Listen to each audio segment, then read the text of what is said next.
Hi students, how are you all? Welcome to physics in Telugu. నా పేరు వివేక్. ఈ రోజు మనము వెరీ వెరీ ఇంపార్టెంట్ టాపిక్ గురించి డిస్కస్ చేయబోతున్నాము. అదే వేవ్ ఆప్టిక్స్ చాప్టర్ ని నేను మీకు జస్ట్ 10 మినిట్స్ లో రివిజన్ చేపిస్తున్నాను.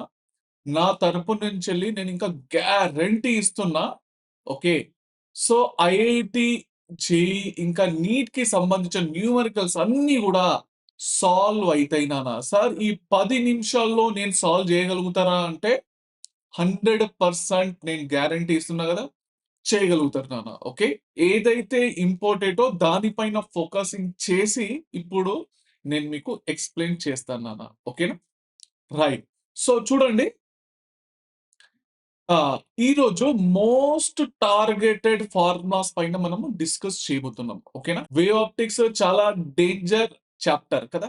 రైట్. సో చాలా మంది స్టూడెంట్స్ దీన్ని నెగ్లెక్ట్ చేస్తారన్న. నెగ్లెక్ట్ ఏం చేయకండి. జస్ట్ ఒక 2-3 టాపిక్‌లు మాత్రమే ఉన్నాయి. అవి గట్టిగా మంచిగా ప్రిపేర్ అయితే 100% న్యూమరికల్స్ అనేటివి సాల్వ్ అయితాయి నాన్న. ఓకే. సో ఎక్కువ క్వెషన్‌లు దాని పైననే వచ్చినాయి నాన్న. ఓకే. రైట్ బేటా. సో టైం ఏం వేస్ట్ చేయకుండా స్టార్ట్ చేసేద్దాము. ఓకే. సో హైగన్స్ గురించి అయితే మీకైతే తెలిసిన విషయం కదా. రైట్ బేటా. సో ఇక్కడ మెయిన్ గా మీకు దీంట్లో ఏం అడుగుతానంటే, హైగన్స్ నాట్ ఎక్స్ప్లెయిన్డ్ ఏం ఎక్స్ప్లెయిన్ చేయలేకపోయిందంటే, emission and absorption of light, polarization, photo electric effect, origin of spectrum నాన్న. ఓకే. ఇదైతే మెయిన్ గుర్తుపెట్టుకోండి. సరేనా? దీంట్లో. సో, ఇగ light has a dual nature అని అయితే మీకైతే తెలుసు కదా! వేవ్ నేచర్ ఉంటది. ఒకటేమో పార్టికల్ నేచర్ ఉంటది కదా!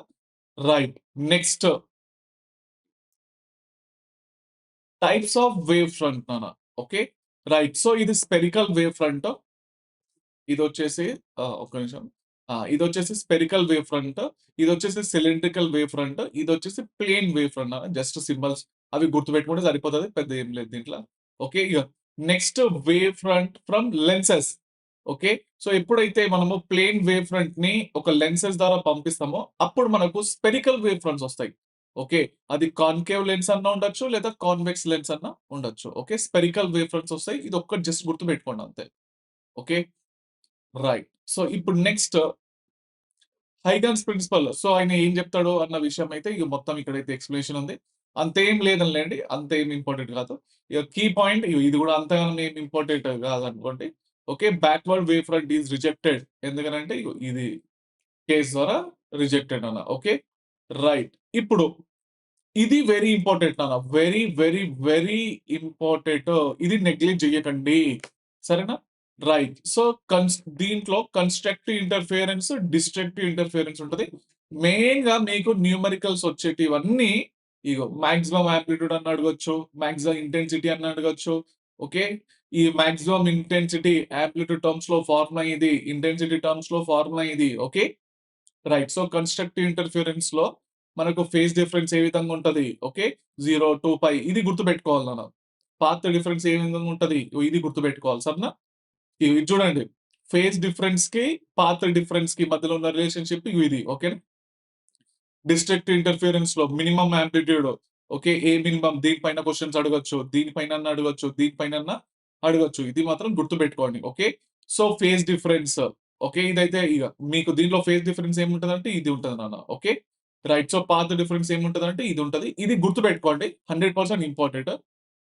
Next superposition of waves. Okay. So, 2 waves ఇచ్చి వాటి మధ్యలో ఏదో కొంత ఫేజ్ ఇచ్చిండనుకోండి, అప్పుడు మీరు ఈ ఫార్ములాని యూజ్ చేయండి నాన్న. Okay. Delta pi is equal to pi 2 minus pi 1. Okay. Right. So, ఈ న్యూమరికల్ సాల్వ్ చేసేటప్పుడు ఇది గుర్తుపెట్టుకోండి. కాస్ థీటా ఎప్పుడైనా కనిపించిందనుకోండి, దాన్ని సైన్ లాగా మార్చుకోండి. Okay. Sine theta plus 90. Okay. Minus cos theta కనిపిస్తే దాన్ని సైన్ థీటా మైనస్ 90 లాగా మార్చుకోండి. Okay. Right. So, resultant amplitude in vector representation. Vector representation అయితే అందరికి తెలుసు కదా! సో, ఇది చూడండి, ఇది A1, ఇదొచ్చేసి A2 నాన్న. ఓకే. సో, వీటి మధ్యలో యాంగిల్ ఎంతుంది? పై ఉన్నది. ఓకే. ఎక్కడైతే థీటా ఉంటదో అంటుకొని ఏముంటది? కాస్ థీటా కదా! సో, ఇది A2 cos pi exactly 90 డిగ్రీస్‌లో sine theta ఉంటది. అంతేనా? అంటే ఇగ సైన్ పై. అవునా? A2 sine pi. సో, దీన్ని వెక్టర్స్‌లో అయితే మీరైతే రాసుకోవచ్చు. పెద్ద డైరెక్షన్ కూడా కనుక్కోవచ్చు కదా! పెద్ద ప్రాబ్లమ్ అయితే ఏం లేదు కదా! సో, ఇది ఇగో టాన్ థీటాని డైరెక్షన్ అని చెప్పేసి అనుకుంటున్నా. ఓకేనా? డైరెక్షన్ ఏంటి అని అంటే ఇక తీటా వాల్యూ ఏంటి వస్తుంది టాన్ ఇన్వర్స్ ఆఫ్ ఇది వస్తుంది అంతేనా రైట్ సో ఇది గుర్తుపెట్టుకోండి నెక్స్ట్ నోట్ ఇంటెన్సిటీకి యాంప్లిట్యూడ్ కి విడ్త్ ఆఫ్ ద స్లిట్ కి మధ్యలో ఉన్న రిలేషన్షిప్ ఇది గుర్తుపెట్టుకోండి next Young's double slit experiment ఇదైతే అందరు తెలిసిన విషయం కదా రైట్ సో రెండు స్లిట్ల మధ్యలో ఉన్న డిస్టెన్స్ ని స్మాల్ డి ఓకే స్లిట్స్ కి ఇంకా స్క్రీన్ కి మధ్యలో ఉన్న డిస్టెన్స్ క్యాపిటల్ డి ఇవి రెండు అయితే గుర్తుపెట్టుకోవాలి సరేనా రైట్ దీనిలో మెయిన్ గా ఇది చూడండి అన్న వైడిఎస్సి ఇస్ ఇన్ వన్ పేజ్ అని చెప్పేసి రాసిన ఈ ఒక్క పేజ్ ద్వారా మొత్తము వైడిఎస్సి అనేది కంప్లీట్ అయిపోతుంది నాన్న ఈ పేజ్ నుంచి వెళ్ళి ఇప్పటి వరకు బయటికి అయితే పోలేదు క్వశ్చన్ ఓకేనా సో ఎవైతే క్వశ్చన్స్ వచ్చినాయో 2010 నుంచి వెళ్ళి 2023 వరకు ఓకే అవన్నీ కూడా దీంట్లో కవర్ అయిపోయినాయి నాన్న ఓకే సో కండిషన్ ఫర్ వైడిఎస్సి ఏంటి అంటే slit width okay slit width is equal to wave length of the light అయి ఉండాలి ఓకే రైట్ సో వైడిఎస్సి లో మనకు ఇంటర్ఫియరెన్స్ ప్యాటర్న్ అనేది కనిపిస్తుంది ఓకే కండిషన్ ఫర్ మాక్సిమా ఏంటంటే d sine theta equal n lambda అయి ఉండాలి ఓకే సో ఇది గుర్తుపెట్టుకోండి y1 value lambda D by small d okay y2 కి 2 lambda D by small d okay ఇది గుర్తుపెట్టుకోండి కండిషన్ ఫర్ మినిమా అని అడిగితే కనుక ఇగో 2n - 1 into lambda by 2 okay ఇది గుర్తుపెట్టుకోండి సో ఇక్కడ y1 y2 y3 వాల్యూస్ అన్ని ఆడ్ నంబర్స్ లో వస్తున్నాయి అంతేనా 1 lambda D by 2d next 3 lambda D by 2d 5 lambda D by 2d 7 lambda D by 2d okay ఇది గుర్తుపెట్టుకోండి next fringe width for maxima or minima fringe width పైన అయితే question చాలా కనిపించినాయి ఫార్ములా ఏంటంటే lambda D by small d okay so ఇక్కడైతే కనిపిస్తుంది కదా అదే ఫార్ములా ఇక్కడ ఫ్రింజ్ విడ్త్ అనేది మనం బీటాతో ఇండికేట్ చేస్తాము inversely proportional to refractive index గుర్తుపెట్టుకోండి okay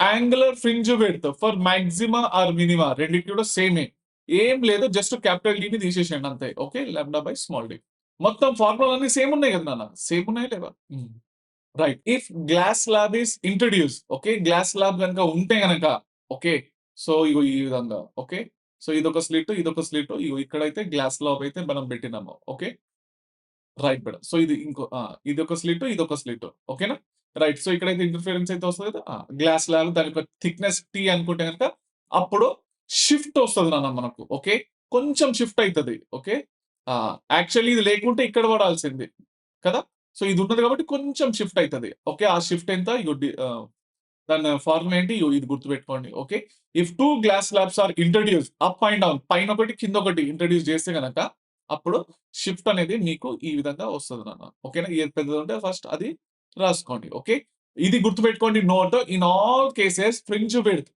and intensity never changes ఓకేనా రైట్ సో ఇంటెన్సిటీ ఇంకా ఫ్రింజ్ విడ్త్ అనేది ఎప్పుడు కూడా చేంజెస్ అయితే కాదు గుర్తుపెట్టుకోవాలి ఇప్పుడు నెక్స్ట్ చూద్దాము టైప్స్ ఆఫ్ డైఫ్రాక్షన్స్ ఒకే ఒక స్లిట్ లో నుంచి లైట్ అనేది పోతే అప్పుడు డైఫ్రాక్షన్ ప్యాటర్న్ అనేది కనిపిస్తుంది ఇదంతా ఇంపార్టెంట్ లేదు అనుకోండి ఇది ఇంపార్టెంట్ అన్న single slit diffraction in one page okay ఒక్క పేజ్ ద్వారా న్యూమరికల్స్ అన్ని సాల్వ్ అయిపోతాయి నాన్న సింగిల్ స్లిట్ కి సంబంధించినవి ఓకే రైట్ సో ఇక్కడ మినిమా కండిషన్ ఏంటంటే A sine theta is equal to N lambda నాన్న ఓకేనా A sine theta is equal to N lambda ఇది మినిమా కండిషన్ ఓకే సో వైడిఎస్సికి సింగిల్ స్లిట్ కి ఇక ఈ కండిషన్స్ అనేటివి ఉల్టా ఉంటాయి అనమాట రివర్స్ లో ఉంటాయి ఇది గుర్తుపెట్టుకోండి ఓకేనా వై మినిమం ఏంటి N lambda D by A Y maximum ఏంటి 2n - 1 into lambda D by 2a నాన్న ఏ అంటే ఏంటి ఇక్కడ ఇక విడ్త్ ఆఫ్ ద స్లిట్ అన్నమాట ఏ అనేది ఓకేనా రైట్ సో ఇంతకుముందు వైడిఎస్సి లో స్మాల్ డి వచ్చింది ఇక్కడేమో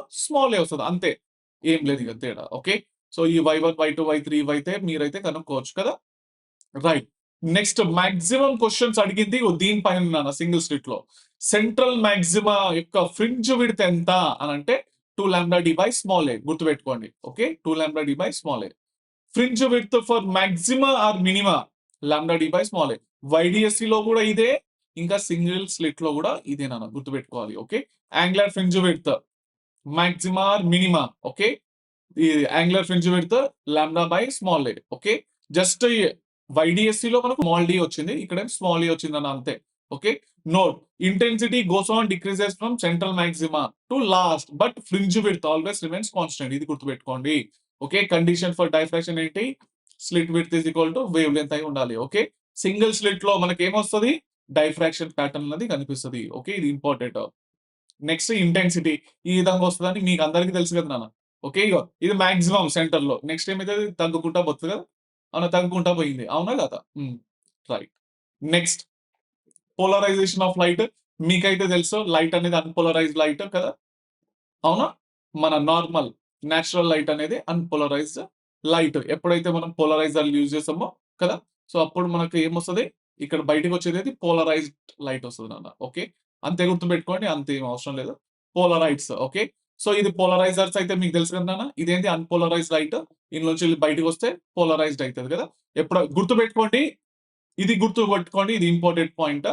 అదేంటంటే ఇంటెన్సిటీ అన్‌పోలరైజ్డ్ లైట్ యొక్క ఇంటెన్సిటీ అనేది ఐ అని అనుకుంటే, పోలరైజర్ నుంచెల్లి వచ్చే ఇంటెన్సిటీ I/2 అయితది గుర్తుపెట్టుకోవాలి. ఓకే. ఇక నెక్స్ట్ ఎన్ని పోలరైజర్‌లున్నా I/2నే ఉంటది గుర్తుపెట్టుకోండి. ఓకే. రైట్. సో, ఇక్కడైతే డయాగ్రామ్ ఉన్నాయి. ఇది జస్ట్ ఒక కీ పాయింట్ అంతే. ఇక మాలూస్ లాలో ఏంటంటే ఎప్పుడన్నా గాని ఇగో నేచురల్ లైట్ ఏంటి? Intensity I0. పోలరైజర్ నుంచెల్లి వస్తే ఏమన్నా నేను I0/2 అయితదని చెప్పేసి అన్నా కదా! రైట్. ఇది పోలరైజ్డ్ లైట్.